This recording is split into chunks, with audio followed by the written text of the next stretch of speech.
Hello dear friends, very warm welcome to channel exam Samadhan में अभिषेक शर्मा आपका हार्दिक स्वागत करता हूं। सभी प्यारे साथियों को नमस्कार, good morning each and everyone. आइए इस सेशन को आगे बढ़ाते हैं। जैसे आपको पता चला इवेंट के माध्यम से कि आज अपन डिस्कस करने वाले हैं एमटीएस का एक प्रीवियस क्वेश्चन, यानी जो कि मॉक टेस्ट है। किस किस तरह के क्वेश्चंस पूछे जा रहे हैं और क्या आपके प्रीवियस शिफ्ट में पूछा गया है, उसको आज में डिटेल में थोड़ा सा एनालिसिस करते हैं। बहुत सारे फैक्टर्स हैं जो आपको इस लेक्चर के माध्यम से सीखने के लिए मिलेंगे। आइए इस सेशन को और मजबूत बनाते हैं। Let's continue. कुछ क्वेश्चंस की सीधी बात करेंगे तो किस किस तरह से क्वेश्चंस आपके एग्जाम में पूछे जा रहे हैं। पहली बात आपको ये बता दें, पहले ये पॉइंट आउट कीजिएगा अपन इस सेशन के माध्यम से क्या पढ़ने वाले हैं। ठीक है, जो क्वेश्चंस अपन डिस्कस करेंगे एक बार उसका ब्रीफ इंट्रोडक्शन देखते हैं। पहला अपन पढ़ने वाले हैं स्पोक एरर, यानी एरर बेस्ड क्वेश्चन होंगे इसमें। दूसरी बात करेंगे आपके फिल इन द ब्लैंक्स भी पूछे जाएंगे, सिनोनिम्स भी पूछा जाएगा, एंट्रीम भी आएगा, स्पेलिंग और मिसस्पेल्ड भी आएगा, idiom and phrases, one word और इंप्रूव सेंटेंस। एक पॉइंट रह गया इसमें, पूरा सिलेबस आपके एमटीएस का यही है मित्र। ये सिलेबस की बात करेंगे तो एमटीएस का सिलेबस यही है। दूसरा पॉइंट इसमें एक पॉइंट रहेगा कॉम्प्रिहेंशन का, उसको मैं अलग से डिटेल में कराऊंगा क्योंकि उसके क्वेश्चन एक साथ नहीं हो पाते। तो कॉम्प्रिहेंशन का अगले लेक्चर में डिस्कस करेंगे, तो चीजों को अंत तक जरूर देखिएगा। ठीक है, ये पॉइंट अपन डिस्कस करने वाले हैं, ये आपका सिलेबस है एमटीएस का। इसमें केवल आपका कॉम्प्रिहेंशन का पार्ट रह गया है, उसको मैं आपको कल कराऊंगा। ठीक है, टेंशन मत लीजिएगा। ठीक है दोस्त, चलिए आइए चलो क्वेश्चंस को देखते हैं। तो पहला क्वेश्चन, हमेशा कोई भी एग्जाम में जाइएगा और यदि आप पहली बार जा रहे हैं तो एक सजेशन है, दूसरी तीसरी बार जा रहे हैं तो आप जानते ही हो, हमेशा डायरेक्शन पढ़े बिना आंसर ना करें। ठीक है, डायरेक्शन पढ़ना जरूरी है। कई बार सरनेम्स का एंटोनिम्स और एंटोनिम का सरनेम लगा देते हैं अपन जल्दबाजी की वजह से, तो ऐसा बिल्कुल नहीं करना है। ठीक है, देखिएगा ये क्या पूछ रहा है आपका। एक सेंटेंस है जिसमें बोल्ड पार्ट में दिया हुआ है, इस ग्रामेटिकली करेक्ट है, इसको आपको बताना है तो इसको जो है कि इसका कोई अल्टरनेटिव है या नहीं है। ठीक है, यदि वो सही है तो कोई बात ही नहीं है, और उसका कोई अल्टरनेटिव है ऑप्शन तो वो हो सकता है। ठीक है, देखिएगा being recovered from their astonishment, ध्यान दीजिएगा। एस्टोनिशमेंट का मतलब क्या होता है? एस्टोनिश का मतलब होता है आश्चर्यचकित होना, और एस्टोनिशमेंट का पार्ट ऑफ स्पीच चेक करेंगे, नाउन होता है आश्चर्य। बिल्कुल बेसिक भाषा में आराम से मैं समझाऊंगा, कोई दिक्कत नहीं है। अपने आश्चर्य से फ्री होने के बाद में, रिकवर होने के बाद में, जो एक्सप्लोरर्स थे उन्होंने ये चीज रियलाइज की। रियलाइज का मतलब होता है समझना, कि प्रॉब्लम क्या था। प्रॉब्लम एक आसान तरीका था जिसको कि फाइंड आउट करना था, लेकिन पहले वो कैसे थे? पहले वो आश्चर्यचकित थे। अब दोस्त एक चीज ध्यान रखिएगा, आपको सारे ऑप्शन थोड़े से अच्छे लग रहे होंगे, गलत लग रहे होंगे, व्हाट एवर जो भी है, लेकिन अपन इसे कैसे सॉल्व कर सकते हैं इसका एक पॉइंट है। ठीक है, यदि आपने ग्रामर डिटेल में पढ़ी है तो बहुत खुशी की बात, नहीं पढ़ी है प्लेलिस्ट में जाइएगा, एग्जाम समाधान यूट्यूब चैनल पर सब कुछ दिया हुआ है। वो कैब के माध्यम से आप एनालिसिस कर सकते हैं, कॉम्प्रिहेंशन की चीजें दी हुई हैं, स्पोकन की दी हुई है, ग्रामर का एनालिटिकल दिया हुआ है। ठीक है, देखिएगा यह बीइंग का मतलब होता है, ध्यान दीजिएगा, किसी भी आश्चर्यचकित से फ्री होने के बाद में, रिकवर होने के बाद में। तो ये तो कैसा है? बाद में तो काम कैसा हो चुका है? परफेक्ट। अरे काम तो पहले हो चुका ना। परफेक्ट इसमें से कौन सा बना सकता है? Having recovered from, option B will be the right answer. यानी अपने जो है कि आश्चर्य से रिकवर होने के बाद में उन्हें ये चीज पता चली, रियलाइज हुई, महसूस हुई कि जो प्रॉब्लम की थी वो एकदम बेसिक थी। ठीक है, चलिएगा अगला पॉइंट देखिएगा। अगला सेंटेंस क्या कह रहा है? Sushma was hurried to the station, she dashed against the truck. Dash का मतलब होता है टकरा जाना, ध्यान दीजिएगा। ठीक है, अब इसमें थोड़ा सा और समझते हैं। इसमें एक पॉइंट समझिएगा, is am are was were been और बीइंग, ये किसकी फॉर्म होती हैं? ये दोस्त बी की फॉर्म होती हैं। जो भी भाई बहन लेक्चर में पहली बार इस क्लास सेशन को जो है कि अटेंड कर रहा है, तो एक बार इसको सेशन को जरूर शेयर करें। ये आपका प्रेजेंट में होता है, वॉज वर ये आपका पास्ट में होता है। डिटेल में एनालिसिस कर रहे हैं तो पूरा पता ही देता हूं। और बीन आपका परफेक्ट में होता है। ठीक है मित्र, यहां तक सारी चीजें क्लियर है। अब एक चीज समझिएगा, यहां पर सुषमा वॉज हरीड, ये देखो पॉइंट समझिएगा, बी के साथ में थर्ड फॉर्म होता है तो पैसिव कहलाता है। मैं क्या कह रहा हूं एक बार ध्यान से समझिएगा, बी के साथ में थर्ड फॉर्म दिया हुआ है तो पैसिव का कॉम्बिनेशन होता है। अब ये बताइए, किसी व्यक्ति को हॉस्पिटल के लिए ले जाया जाना तो वॉज टेकन होता, हरीड का मतलब नहीं है, ये खुद जा रही है, तो क्या हो जाएगा? C Sushma was hurrying, option A will be the right answer. B के साथ में कॉन्टिन्यूस बन सकता है, यानी वो हॉस्पिटल की ओर भाग रही थी, तेज दौड़ रही थी। ठीक है मित्र, ये पॉइंट समझने वाला है। तो यहां पर आप बी के साथ में थर्ड फॉर्म पैसिव में आता है, पैसिव का कॉम्बिनेशन यहाँ पॉसिबल नहीं है, तो अपन क्या करेंगे? अपन इसका ऑप्शन नहीं लगाएंगे। Seema was hurrying to the station, she when she was she dashed against the truck, यानी जब जो है कि ट्रक से उसकी जो है कि टक्कर हो गई तो वो हॉस्पिटल की ओर जब भाग रही थी। ठीक है, स्टेशन की ओर भाग रही थी। ठीक है, अगला पॉइंट। अगला पॉइंट क्या कह रहा है दोस्त, फिल इन द ब्लैंक्स। बहुत अच्छा वर्ड है, ध्यान दीजिएगा और आप भी एक बार अटेम्प्ट कीजिएगा। मुझे एक बार अपने क्वेश्चंस मेरे व्हाट्सएप नंबर बता सकते हैं जो कि आपके लिंक में डिस्क्रिप्शन में दिया हुआ है। ये क्या कह रहा है, you must ensure the correctness of the information before fill in the blanks to conclusion. यानी कंक्लूजन पर आने से पहले आपको इस चीज की सच्चाई के बारे में चीजों को एंश्योर करना चाहिए, सुनिश्चित करना। एंश्योर का मतलब होता है मेक श्योर। ऑप्शन ए क्या कह रहा है, ड्राइंग, किसी भी कंक्लूजन को ड्रॉ नहीं किया जाता, इनेबल नहीं किया जाता। लीन का मतलब होता है झुकना, jump to the conclusion, option D will be the right answer. ठीक है, कंक्लूजन को एग्जामिनिंग नहीं किया जाता, एग्जामिनिंग करने के बाद ही कंक्लूजन निकलता है। तो किसी भी जो है कि रिजल्ट पर जाने से पहले, कंक्लूजन पर जाने से पहले उसकी सच्चाई के बारे में जान लें। तो आपका आंसर हो जाएगा ऑप्शन डी। यहां तक चीजें क्लियर है दोस्त, अगला पॉइंट समझिएगा। ठीक है, चलिएगा। His wife has a twin who resembles her so much that at first he had great trouble telling. ओहो, ध्यान दीजिएगा। ट्विन का मतलब होता है एक जैसे, ठीक है, समान। His wife has a twin, यानी उसकी एक सिस्टर है, उसकी शकल हूबहू वैसी है। Who resembles her so much, हर यहां पर किसके लिए है, उसकी पत्नी के लिए। और वो उससे इतनी उसकी शकल में, रिजेंबल का मतलब होता है शकल मिलना, ठीक है।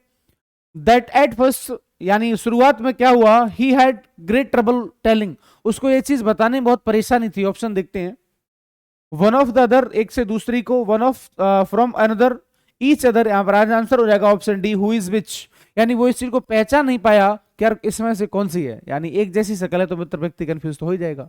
ठीक है, यहां तक सारी चीजें क्लियर है। अगला पॉइंट देखिएगा। अगला पॉइंट कह रहा है आपसे डायरेक्शन की बात करेंगे तो in the following questions out of the four alternative choose the word which best expresses the meaning of the given word and click the button corresponding to it. Point समझिएगा, यानी ये कह रहा है आपसे, आपको क्या बताना है, सरनेम्स, इसका बताना है आपको सरनेम्स यानी बेस्ट एक्सप्रेस। तो लेथार्जिक का मतलब होता है आलसी, क्या बोलते हैं, आलसी। आपका आंसर हो जाएगा ऑप्शन बी। लीगल का मतलब होता है वैध या फिर कानूनी, और लेथल का मतलब होता है हानिकारक। क्या होता है, हानिकारक। ठीक है दोस्त, अगला पॉइंट देखिएगा, एनर्जेटिक, ऊर्जा से भरा हुआ। ठीक है, यहां तक सारी चीज क्लियर है। अगला पॉइंट देखिएगा, ठीक है, यानी सरनेम्स पूछा गया है। एक और देखते हैं क्या कह रहा है, बेस्ट एक्सप्रेस। ठीक है, एबीसीडी में आगे चलिए, क्वेश्चन रिपीट हुआ है।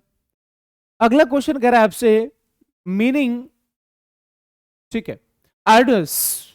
आर्डस का मतलब क्या होता है, बहादुर के सेंस में बोल सकते हैं, क्या बोल सकते हैं, आर्डस का मतलब होता है बहादुर के सेंस में। तो फिर इसे क्या बोलेंगे, आपका आंसर हो जाएगा स्ट्रांग। फर्वेंट आप जानते हो, full of energy, enthusiastic, strenuous, ये सारी चीज आप जानते हो। अगला पॉइंट देखिएगा, अगला क्वेश्चन क्या कह रहा है मित्र। ठीक है, select the appropriate interim. Interim की बात करेंगे, देखिएगा ग्रेजुअल का मतलब क्या होता है, ग्रेजुअल का मतलब होता है धीरे धीरे। क्या होता है, ग्रेजुअल का मतलब होता है धीरे धीरे, धीरे धीरे से मेरी जिंदगी में आना। और देखिएगा आंसर हो जाएगा आपका, तो स्लोता होता है धीरे, सरनेम हो जाएगा जेंटल, विनम्र होता है रेगुलर। आपका आंसर हो जाएगा एब्रप्टली। एब्रप्ट का मतलब होता है अचानक से। क्या होता है, एब्रप्ट का मतलब होता है अचानक से। Option A will be the right answer. यहां तक सारी चीज क्लियर है। अगला पॉइंट देखिएगा दोस्त, एंट्रीम पूछा है। चलिए एक और एंट्रीम की बात करेंगे। सीज का मतलब क्या होता है, जब्त करना। ध्यान दीजिएगा, सीज का मतलब होता है जब्त करना। ठीक है, अगला पॉइंट क्या कह रहा है आपसे, सीज का मतलब जब्त करना, ग्रैब का मतलब होता है पकड़ना, कैच का मतलब पकड़ना ये नहीं होगा, स्नैच होता है छीनना। आपका आंसर हो जाएगा लूजन, यानी किसी चीज को ढीला कर देना या फिर छोड़ देना। क्या होता है, लूज का मतलब छोड़ देना या फिर ढीला कर देना, छोड़ देना, टू सेट समबडी फ्री। ठीक है दोस्त, अगला पॉइंट देखिएगा। इनकरेक्ट स्पेल की बात करेंगे, बोरो उधार लेना, ठीक है। अलॉटमेंट टेररिज्म सही है, अलाउंस सही है। इस अलॉटमेंट की स्पेलिंग को चेक कीजिएगा, ALLOTMENT। अलॉटमेंट का मतलब होता है किसी चीज को कोई चीज अलॉट करना। तो option B will be the right answer. छोटा सा चिटपुट सा क्वेश्चन है दोस्त। ठीक है, अगला देखिएगा भाई, अगला क्वेश्चन क्या कह रहा है। एक और इनडायरेक्ट बात करेंगे, रेक्लूस का मतलब होता है सन्यासी, प्रोफ्यूज यानी अधिक मात्रा में, वर्चुअस ऐसा व्यक्ति जिसमें बहुत सारे गुण हो। अब ये बताना है कि इसमें गलत कौन सा मित्र। तो इसे देखो, लग्जरियस क्या करेंगे, LUXURIOUS। लग्जरियस का मतलब होता है फुल ऑफ लग्जरी, यानी विलासिता से भरा हुआ। यहां तक सारी चीजें क्लियर है। तो आपका आंसर हो जाएगा ऑप्शन डी, यानी जिसमें आपका कैसा है, इनकरेक्टली स्पेल्ड पूछा गया है, ऑप्शन डी लगा दो तुरंत। ठीक है, चलिए एक और क्वेश्चन देखो।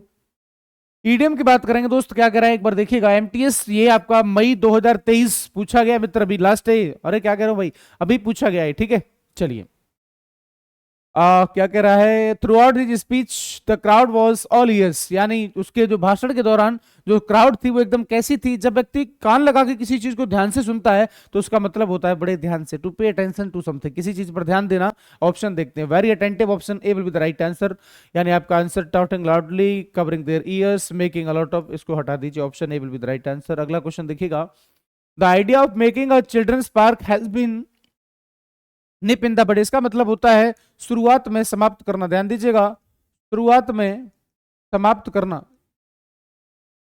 ठीक है दोस्त, किसी चीज को शुरुआत में समाप्त कर देना, यानी बच्चों के लिए पार्क बनाने का जो आपका आइडिया था उसको शुरुआत में समाप्त कर दिया। एनकरेज स्ट्रांगली गलत हो जाएगा, चेंज कंप्लीटली पूरी तरह से बदल देना, drop and alter age, option C will be the right answer, include summer हटाइए, option C will be the right answer, किसी चीज को शुरुआत में समाप्त कर देना, end something in the starting और बिगिनिंग। अगला क्वेश्चन देखिए दोस्त क्या करें आपसे, let us all have all the regulation in black and white, ध्यान दीजिएगा, यदि आप मेरे पहले वीडियोस कर लेक्चर ले चुके हो तो आपको पढ़ने में आसानी होगी, चीजों को लगेगा कि सर हमारा तो रिवीजन हो रहा है, वही तो चीजें हैं जो आपको एग्जाम के लिए बताई जाती हैं, और देखिए आप इसको अप्लाई करते हैं। ये भी पूछा गया है, एमटीएस 7 मई को पूछा गया है 2023 को, मॉर्निंग शिफ्ट में, ठीक है दोस्त। इन ब्लैक एंड व्हाइट का मतलब होता है लिखित में, क्या होता है भैया जी, लिखित में, लिखित में। बहुत सारे बच्चों का मेंस क्वालिफाई हुआ है, सभी को हार्दिक शुभकामनाएं, बहुत खुशी मिलती है जब आपका मैसेज आता है कि sir finally I have been selected, तो बहुत खुशी मिलती है, ठीक है। अगला पॉइंट देखिएगा, चलिए इन रिटर्न की बात करेंगे, option D will be the right answer, लिखित में, writing on the black board, ink वगैरह वाटर, इसको हटा दीजिए, option D will be the right answer. अगला क्वेश्चन देखिए, देखते हैं क्वेश्चन सॉल्व होना चाहिए। Out of the four alternatives choose the one word, ठीक है, ठीक है। इम्पॉसिबल टू सेटिस्फाई, जिसको मतलब संतुष्ट नहीं किया जा सके, समझ रहे हो ना, आपका आंसर हो जाएगा इनसेटिएबल, ऑप्शन डी। कंटेंट होता है संतुष्ट, सेटिस्फेबल, इनसेटिस्फैक्टरी, आपका आंसर हो जाएगा ऑप्शन डी, यानी जिसको संतुष्ट ही नहीं किया जा सके, इनसेटिएबल। अगला क्वेश्चन देखिए दोस्त क्या कह रहा है, person belonging to foreign country, क्या करेंगे, देखिएगा, नेटिव का मतलब होता है देशी व्यक्ति, रेजिडेंस किसी स्थान का निवासी, इनहेबिटेंट होता है जो है कि एक पर्टिकुलर जगह का व्यक्ति, और आपका आंसर हो जाएगा एलियन। एलियन के दो मीनिंग होते हैं, एलियन का एक मतलब होता है विदेशी, इसका एक मतलब होता है अननोन, ठीक है, चलेगा। अगला वर्ड देखिएगा,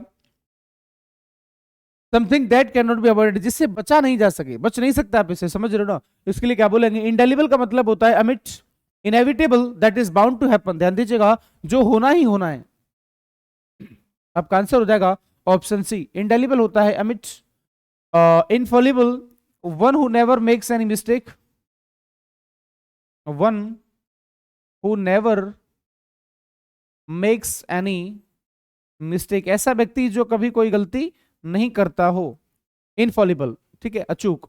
इनविंसिबल होता है जिसे जीता नहीं जा सके, जिसको जीता नहीं जा सके, that can not be won, आपका आंसर हो जाएगा option, option C will be the right answer, inevitable, that is bound to happen, ठीक है। अगला क्वेश्चन देखिएगा, अगला क्वेश्चन देखते हैं दोस्त क्या करें आपसे, फटाफट से एक बार सेशन को शेयर जरूर करें। Substitute for the given word, ठीक है, a group of singers in a church, एक चर्च में एक सिंगर्स होते हैं, उनको क्या बोलते हैं, उनके ग्रुप को, बैंड होता है म्यूजिशियन का, होस्ट होता है जो आपके संचालक करते हैं, होस्ट किसी चीज को आयोजन करना, क्वायर का मतलब होता है आपका option C will be the right answer, troop होता है टोली।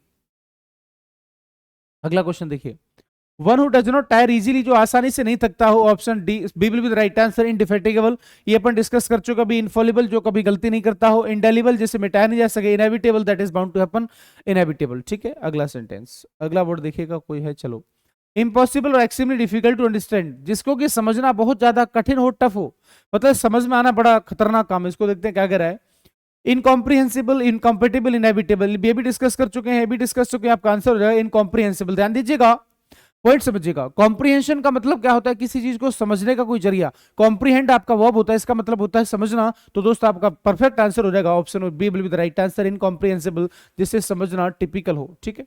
अगला पॉइंट, लार्ज इंप्रेसिव हाउस, ऐसा मतलब जो है कि घर जिसे देख के ऐसे लगे यार जिंदगी में यार सपना होना चाहिए, आपको पता होगा शाहरुख खान के घर का नाम मन्नत है शायद, तो है ना, तो जब भी उस व्यक्ति ने बॉलीवुड में एंट्री ली तो उसने सोच लिया कि यार ये बंगला खरीद रहे हैं, तो दिल में एक एम होना चाहिए, टारगेट होना चाहिए, तभी चीजें पॉसिबल हो पाती है। तो मैं तो यही कहना चाहता हूँ सेशन के माध्यम से, आज जो भी भाई बहन हमसे जुड़ा हुआ है, जी तोड़ मेहनत कीजिए, कोई दिक्कत नहीं है, मेहनत कभी बेकार नहीं जाती दोस्त, ठीक है। सिलेक्शन होना ना होना अलग बात है, लेकिन आप एक अच्छे इंसान बन जाते हैं, तो पढ़ना तो बहुत जरूरी है। एग्जाम के लिए पढ़ रहे हैं, बहुत खुशी की बात है, लेकिन अलग से समय निकालें, चाहे आपकी एज कुछ भी हो, चाहे आप छोटे बच्चे हैं, चाहे आप टीनेजर हैं, चाहे आप एडल्ट हैं या फिर आप ओल्ड हैं, यानी आप हर समय अपना समय निकालिए पढ़ने के लिए। तो आप हमेशा जो है कि आप अपग्रेड होते रहते हैं, आपको नई चीजें सीखने के लिए मिलती हैं। कहने का मतलब होता है learning is the part and parcel of our life, जिंदगी का हिस्सा है दोस्त, ये आपको समझना ही पड़ेगा, ठीक है। आइए समझते हैं, थोड़ा सा आगे चलते हैं। ऐसा घर जो कि जैसे देख के लगे कि अरे गया गजब यार, हरी ऊंची सी हवेली मारो घर टपके, गाना भी है। तो इसका आंसर हो जाएगा मेसन, का मतलब होता है हवेली, a large impressive house, option A will be the right answer. Cabin आप जानते हो छोटा कमरा होता है, फोर्ट किला होता है, सैक होता है छोटा मोटा। चलिए अगला वर्ड देखिएगा, a sound that can not be heard, जिसको कि सुना नहीं जा सके, ऑप्शन सी लगा दो, बाकी सारी चीजें सेम है। इनएविटेबल पढ़ चुके हैं, इनकॉम्प्रेंसिबल पढ़ चुके हैं। इलेजिबल का मतलब होता है अपठनीय, जिसे पढ़ा नहीं जा सके, जिसको पढ़ा नहीं जा सके, ठीक है। अगला पॉइंट, तो यहां तक आपका सेशन समाप्त होता है। कॉम्प्रिहेंशन की क्लास के लिए अगली क्लास का वेट कीजिएगा, कल मिलता हूं आपसे इसी समय, टेंशन मत लीजिएगा, अपनी क्लास का रिमाइंडर लगा लीजिए। बहुत सारे फैक्टर्स पे मैं चर्चा करने वाला हूं, और मैं यही चाहता हूं कि हर एक बच्चा, हर एक भाई बहन जो भी एग्जाम ओरिएंटेड चीजें पाना चाहता है, वो इस चैनल को ज्यादा से ज्यादा सब्सक्राइब करे, चीजों को शेयर करे, ताकि अपना परिवार बहुत ज्यादा जल्दी से आगे ग्रो कर सके। ये पॉसिबल मेरे माध्यम से नहीं है, मैं केवल मेहनत कर सकता हूं, लेकिन समर्थन आपका मिलता रहेगा, चीजें आगे बढ़ती रहेंगी, और ज्यादा से ज्यादा चीजों के लिए अपन आपके लिए नई नई चीजें इनिशिएट करते रहेंगे। आज समय वो है कि गरीब का बच्चा पढ़ने के लिए सोचता है। हकीकत यह है कि if you are not earning 50,000 a month, then you can't get your child educated in convent school. मित्र, कहने का मतलब ये है, मध्यम परिवार से हैं, बहुत खुशी की बात है। आप लोअर परिवार से हैं, थोड़ी मेहनत करनी पड़ेगी, और रिच क्लास है तो फिर कोई दिक्कत ही नहीं है। आप पढ़ें, ज्यादा से ज्यादा सेशन को शेयर करें, और बहुत सारी चीजों पे अपन चर्चा करेंगे अगली क्लास में। ये मैं आपको बता, कॉम्प्रिहेंशन का पार्ट है, वो अगली क्लास में डिस्कस करूंगा। नेक्स्ट क्लास में क्या रहेगा, कॉम्प्रिहेंशन। कॉम्प्रिहेंशन को अगली क्लास में डिस्कस करूंगा। तब तक के लिए अपना ख्याल रखेगा, अपनों का भी ख्याल रखेगा, किसी दूसरे के भरोसे मत छोड़ेगा। Thank you, love you all, take care, have a great day, bye bye, जय हिंद, जय भारत।